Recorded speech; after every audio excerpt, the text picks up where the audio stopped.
I wasn't smart when I was born. In fact, I was a cripple and simpleton.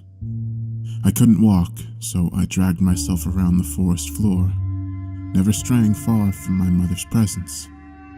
I felt at the time she never cared much for my siblings and I, mostly letting us fend for ourselves, but I realize now she kept a careful eye on us. She was cold, distant, and dumb like me, but she knew how to watch for large animals and other potential threats as my brothers and sisters and I slowly figured out how to feed ourselves. It seems cruel in retrospect, and many of my siblings died young.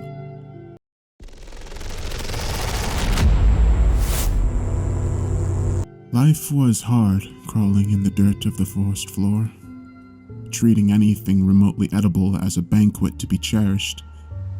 As I slowly grew, she eventually disappeared, leaving me and my two remaining brothers alone at a very young age. They both perished shortly after, but somehow I managed to survive against all odds, crawling in the mud and struggling against my disability, finding food and shelter anywhere I could. I slowly learned how to use my disabilities to my advantage, setting ambushes and traps for small game. But I was still fundamentally an idiot, and no matter how clever I thought I was back then, failure was common, and life continued to be difficult. Surviving in the jungle while mentally disabled and handicapped was mostly a factor of sheer luck, though at the time I thought myself to be quite adept. I never stayed in one place for long, and I moved very slowly but carefully. My diet consisted of anything I could find laying around which was edible, mostly small animals I could catch, but I could go hungry for very long periods of time. Eventually, I stumbled on a small stream with an even smaller cave nearby. I made it my home for a while. It wasn't much, but it was hidden well, and provided some sense of security. I would drag myself out to the stream and bask in the warm tropical sun at times, take naps under the trees, and eat as often as I could manage. Those were my simple pleasures in life back then. Predators were always a threat, and being crippled, running was not an option, so I learned to hide. I learned to read my environment. I learned when to be loud and when to be quiet. And against all odds, I somehow survived. Once again, in retrospect, I mistook luck for cleverness. And that would have been my entire life, up until I starved, or finally ran out of luck. But that is where my story really begins, where it should have ended. I was crawling along the forest floor searching for something, anything to eat. It had been many days and I had a furious hunger. All I knew how to do was hobble around, crawling and dragging myself through the jungle, looking for scraps or small animals I could ambush on the ground. I had just pulled myself through a small bush when I saw it. The jaguar was low to the ground in a pouncing position. On any other day, I might have become its meal then and there, but it was focused on something else. I remained absolutely still, barely even breathing, hoping not to draw its attention. It crouched down even further, clearly preparing to strike, its eyes focused like only a hunter's can be. I dared a quick glance at its target, and what I saw was the most unusual bird. Giant and dangerous in its own right, bright and colorful, and nearly the size of the jaguar itself. It was a rainbow of feathers with a crown of plumage on its head. Of course, at the time, I didn't realize how unusual this creature was. All I knew was that this jaguar was going to try and take down the giant avian at any moment. And it did. Tried to, at least. The bird took off the moment the jaguar leapt and it soared into the canopy, the cat pursuing. I remained still for some time to see if it would return, but eventually eased out into the small clearing. There wasn't much of interest, so I wiggled up the small hill the bird had been resting on, only to find when I reached the top that it was in fact a giant bird's nest, and to my delight, resting inside were 3 very large eggs of unusual color. Of course, I ate them all right then and there and dragged myself back to my usual resting spot. Sleeping with a full belly was always its own reward. But that's when things started to change. Over the next few days, I started to notice things I hadn't been aware of before. Small things at first. Observations about my surroundings that I hadn't noticed before. The world looked a bit more colorful than it did. Shapes a little more defined. I was able to pay attention to more things at once. As days turned to weeks, I started realizing I could make plans that were more sophisticated than just waiting silently for something to run by so I could grab it, or looking for scraps laying around. I started to devise clever traps, using rocks and other features of my environment to help me catch my food, choosing my resting locations and places where bushes and leaves would ensure I could hear predators on the ground. I was still a cripple, but I was growing smarter. I also began to grow bigger, a lot bigger. I had been an underfed runt most of my life, but in the span of several months, I had become a veritable giant, well-nourished now and nearly 6 feet, all muscle. I still had to crawl around, but I could do so with a speed and vigor I'd never known. I felt optimistic and elated, yet I had no idea what was still to come. As months turned to years, I was able to walk for the first time in my life. Few predators could stand before me now. As I stood nearly 12 feet tall, a titan of the forest with a strength to match, I strolled carelessly through the trees, eating what I wished, when I wished, where I wished. I built my first house out of stone and fallen trees. I was the king of the jungle, and I climbed my first tree. I'll never forget it. Hundreds of feet up in the forest canopy. I finally reached the sunlight atop the tallest tree I could find and looked out upon my domain. Endless green as far as the eye could see in every direction. A playground which had once threatened to consume me, but which was now mine to explore freely. And so I did. I began to travel more. I discovered rivers, waterfalls, groves, huge cave systems, and giant sinkholes and lakes, and so many new types of plants and animals I'd never seen.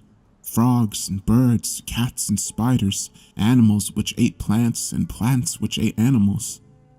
Over time, I took a special love of watching the tree monkeys, and they were the only other animal which seemed to express an intelligence like my own. Which is why when I found a small one which had been injured, I carefully collected it and took it with me. I nursed it back to health, fed it, earned its trust, and it became my little companion. There were no names back then, but none were needed. For the first time in my life, I felt genuine love for this one specific creature, my first friend. I had to take great care, as my growing never seemed to cease. By my memory and estimates, I may have been nearly 30 feet tall by then.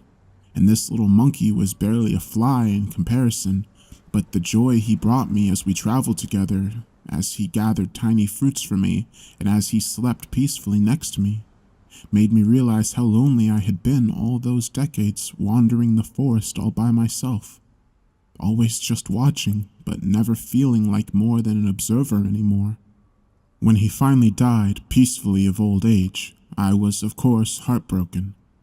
I knew it was coming. I had seen how he slowly weakened and deteriorated, while I seemed to defy the years and continue to grow.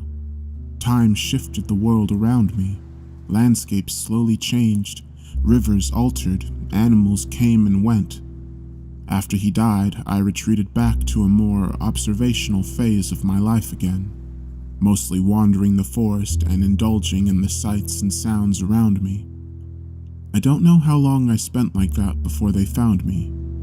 Other monkeys, but these ones were even more like me. They were extremely clever. They made noises at each other in rapid and consistent manners. They used tools like me, maybe even more clever than the ones I had devised. And of course, they were terrified of me. I was a giant, towering over them, looming nearly as tall as the trees. I mostly left them alone, but would sometimes go and watch over them. They built strange houses out of sticks and leaves, not too dissimilar to the ones I had built out of rocks before I no longer had the need for such a thing. They even appeared to be able to wield fire, and lit up the night in ways that I'd only seen from the thunder of an angry sky. As time went on, more and more of them would come and visit me, and I slowly gained their trust, even if their caution and fear never fully passed.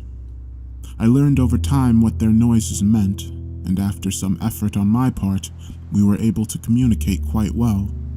They would often come to me and ask questions about the area, good hunting grounds, water sources, places to make a new village.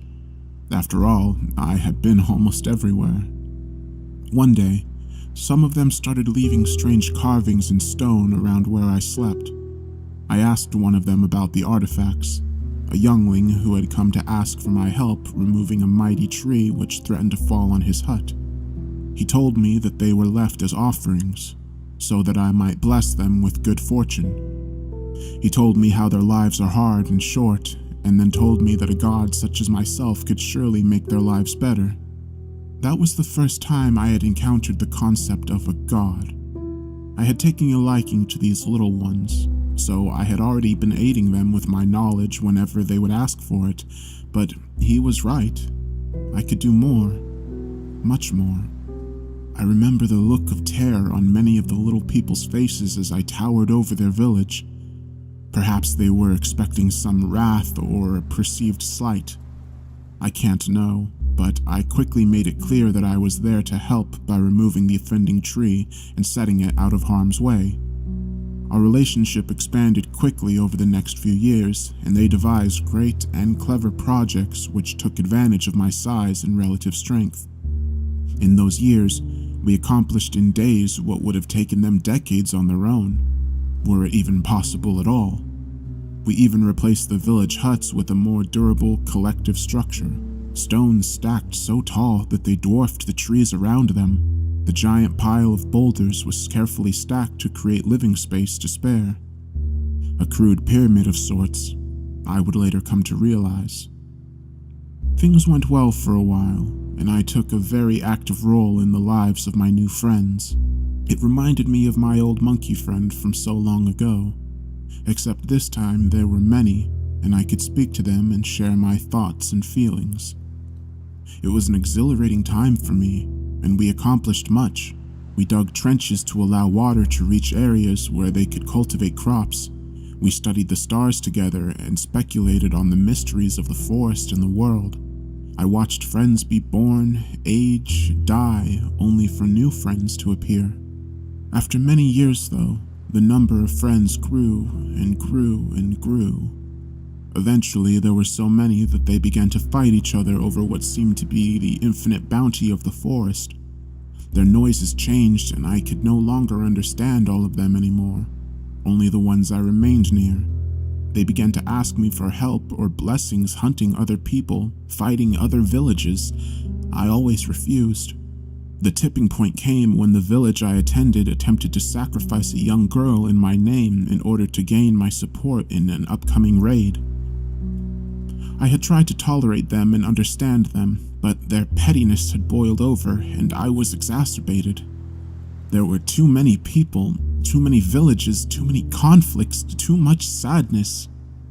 It felt like I was crawling through the mud again, a dumb cripple, unsure what to do or where to go, and with little means to accomplish anything. I realized the moment they placed the little girl on the altar that I had forgotten what it meant to be helpless. So I accepted their sacrifice. I took the girl, and I left the village and never returned. I went as far as I could away from that place, and I did my best to take care of that little girl. She was small and frightened at first, but grew to trust me over time. We traveled south until we reached a great cliff with a waterfall, far away from the little people. I built her a little house of stones at the top of the cliff right next to the waterfall, with a spectacular view of the forest below. I didn't even think to ask her name until she took the initiative to tell me. Much later. Names have no meaning in the forest, but I discovered it was Saknit. an old and beautiful name I will never forget. We were together for a long time. She grew up, and once again, more little people discovered us. Once again, they would come and ask for advice at first, and once again, their requests would grow to be increasingly more and more demanding. Untrusting of the little people now, I would often withdraw or refuse to speak to them. Often I could not understand their noises anymore, but Sakni would take over and represent me in my stead when the weight of it all became too much.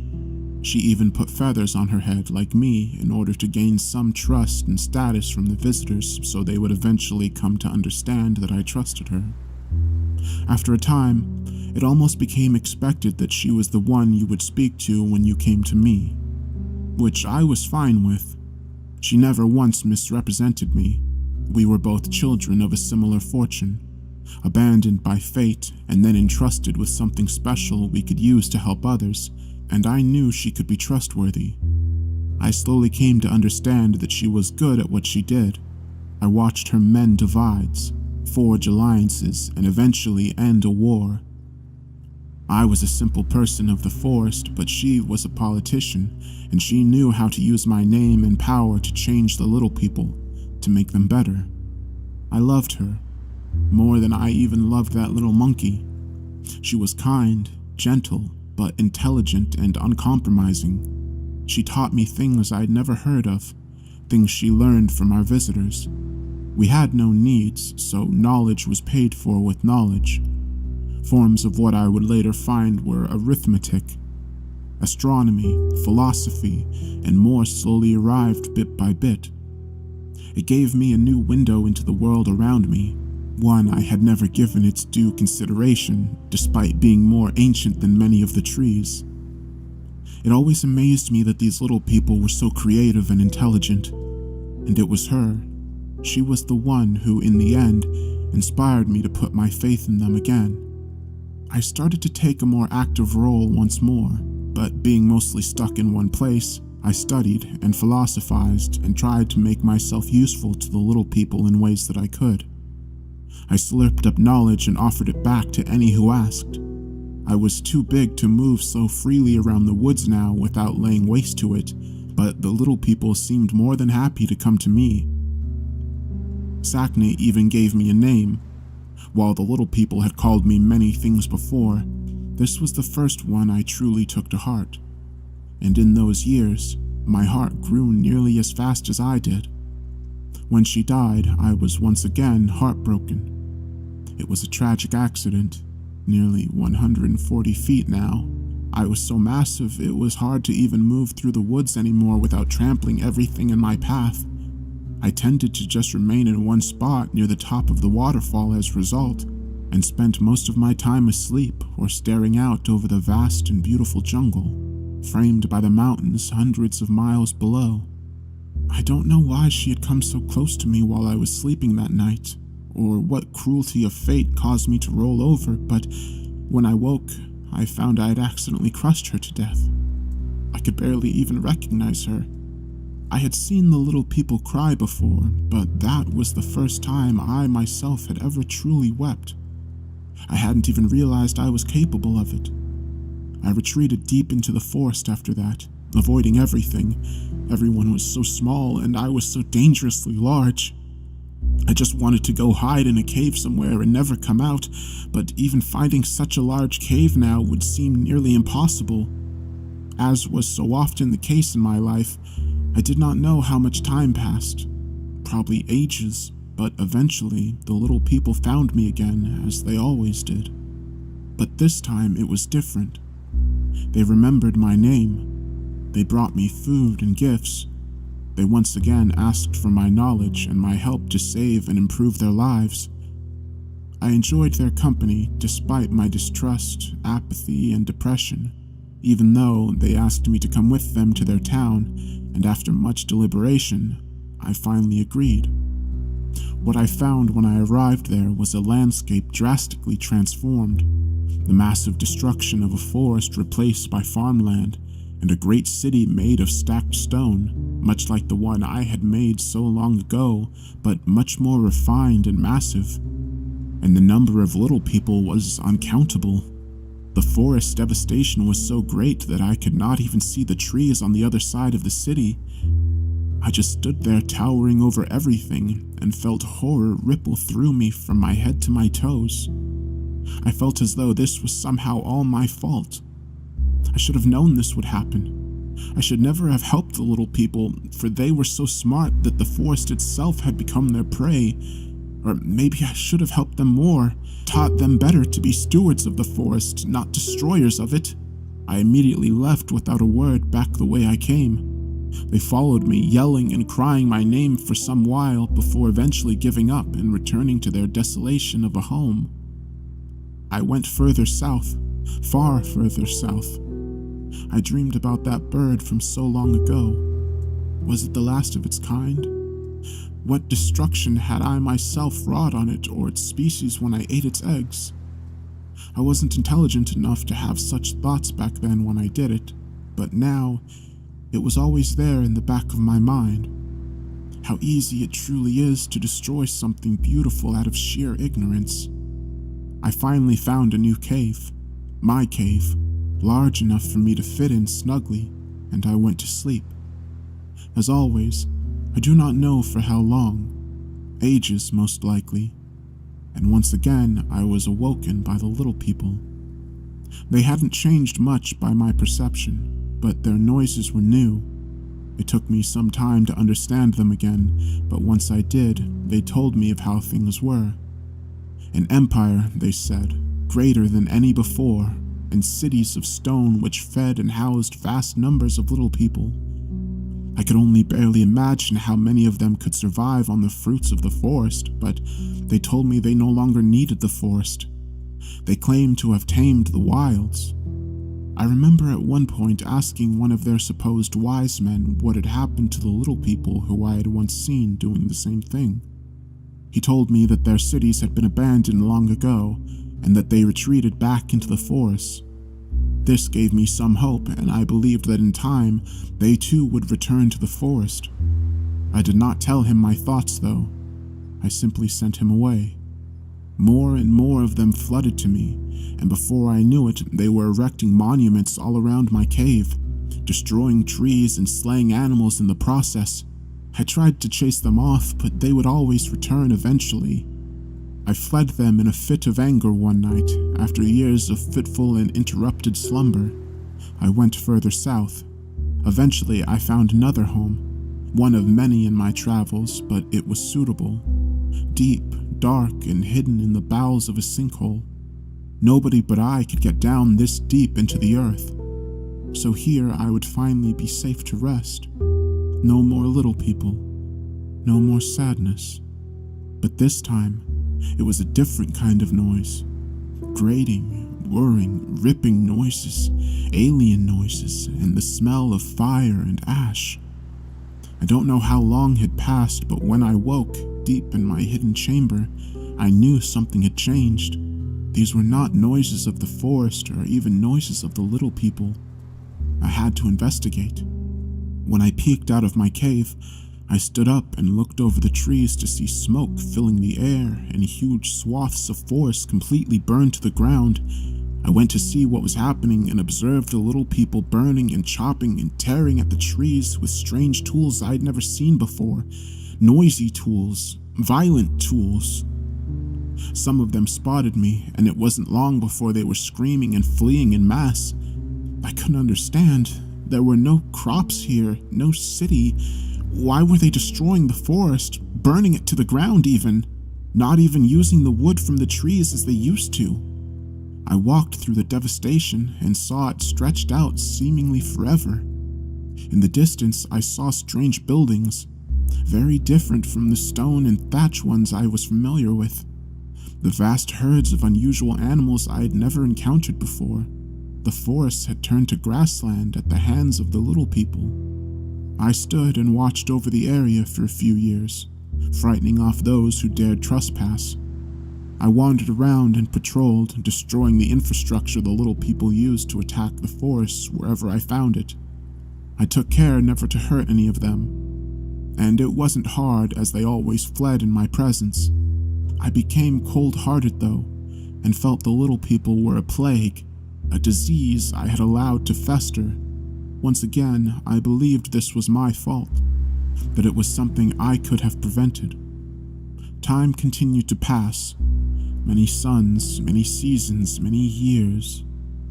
I remember one day I saw a strange bird fly overhead. I now know that it was an aeroplane, but at the time it reminded me of the bird from when I was just a young cripple. Giant, majestic, beautiful. I tried to follow it, but it was far too fast, and I watched it disappear over the mountains. Remembering what new lands the bird would discover over there, maybe ones without little people. No matter how much I tried, though, I couldn't stop the destruction. Always small groups, simple tools, and a lot of fire.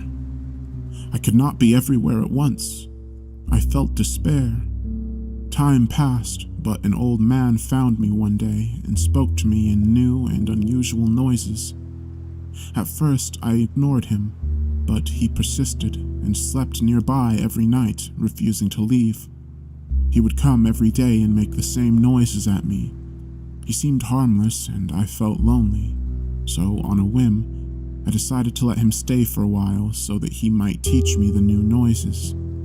We were eventually able to speak more clearly. He gave me his name, Fabio, and he was also born in the forest. He told me many strange, wonderful, and terrible things. He told me about how the land was now used for raising cattle. He told me about how the silver bird was in fact a machine created by little people. He told me what he knew about science, about history, about society, that there were entire nations of little people all over the world, that the little people had conquered it all. I came to feel he was like me, for he seemed saddened by it. He said there was nobody left who understood the old ways, living in the garden and only taking what you require. He told me few people believed in it anymore.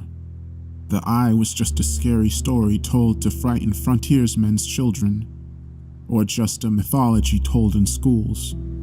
That those who claimed to have seen me were met with disbelief, and he said that he had seen me as a child when I had run off his parents at the edge of the forest, and that he had spent his whole life searching for me since then. The little people were always full of surprises.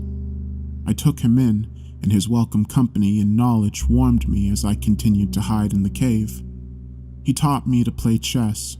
He told me wonderful stories, even brought me books. I had seen the scratchings in stone from long ago and their meanings, but these were far more sophisticated. I learned to read, and I lusted after knowledge. He would go out once every few months and bring back more books, photographs, and at one point even a motion picture for me, which I devoured greedily. Years passed almost in an instant, and I barely ever left the cave. Eventually, he told me I would need to face my fears and do something about the encroaching little people who grew closer every day. But I knew he could see my wounded spirit, and he was kind and let me rest, never pressing me. He knew the little people had broken my heart, but what is broken can break again. And when he finally passed away a few years later, I found myself alone once more. Timeless, not like the trees, but like the very stone I dwelled in. I knew everything around me was ephemeral. It was all going to change and die anyways, so what did it matter what I did? And so I slept. I don't know how long, it might have been ages. Eventually, I was awoken again by the little people's noises. Well, in this case, you specifically, of course. I remember thinking at the time that I was half tempted to snatch you all up and carry you to the edge of the forest and tell you to never return, but I observed you from a distance without intervening to see what you did. My trust of the little people was low enough by now that I was prepared to even squash you if you stepped afoul, but to my surprise, you were all nothing if not respectful of your surroundings. After several weeks of observing you, I saw you rescue animals, study the plants, record information. I saw you exploring and appreciating the wonder of the forest, just like the little people of old, just like I did. I realized you were the scientists the old men had told me about, that you were here to learn, not destroy. And that was when I decided to make myself known. I knew you would be terrified, but I was used to it at this point, and I still remember the look on your faces when I first presented. But when I managed to convince you I was harmless, your innate scientific curiosity took over, I can only assume. The same curiosity which drives me. I believe you are like the other little people I once knew, kind, loving, and well-intentioned. And that is why I trust you with my story. I hope you are able to share it and help me. For while I was once called a god, I am just as helpless as a baby snake crawling, crippled in the mud on the forest floor. I turned off the recorder at that point and looked up at the towering, feathered serpent, unfathomably large. I told him that was the last thing I needed and that I would return to see him again as soon as I could. He nodded in understanding, but watched with a sorrow in his eyes as we slowly made our way into the woods, leaving the cave we had been exploring for weeks behind. My colleagues and I had expected to discover an immense undiscovered network with possibly uncatalogued species. We had not expected to discover this particular uncatalogued species. As I transfer this log of his recording, we are setting up camp less than a day from the airstrip where we will be picked up. I don't know if anyone will believe me or if they will think I photoshopped our pictures, but the rest of the team agrees we need to tread lightly, lest we bring him unwanted attention. But I have to do something. I still remember the first words he spoke to me, after all those days of terror and uncertainty, not knowing if we had discovered a monster, not knowing if we were going to die, but the monster turned out to be anything but. I will never forget what he said the first time he spoke to us. I have been watching you. Do not fear. I have been here a long time. The world is changing and I am crawling in the mud again. I was once a little forest snake, but I was given the name Quetzalcoatl long ago by someone I loved very much. Now, once again, I am as helpless as a little snake. I need you. Every day my home gets smaller and the little people grow. Every year I must hide deeper to avoid their shiny birds and stinging smoke. I may look big to you, but I am just a simple creature crawling in the mud. Please, help me save my home.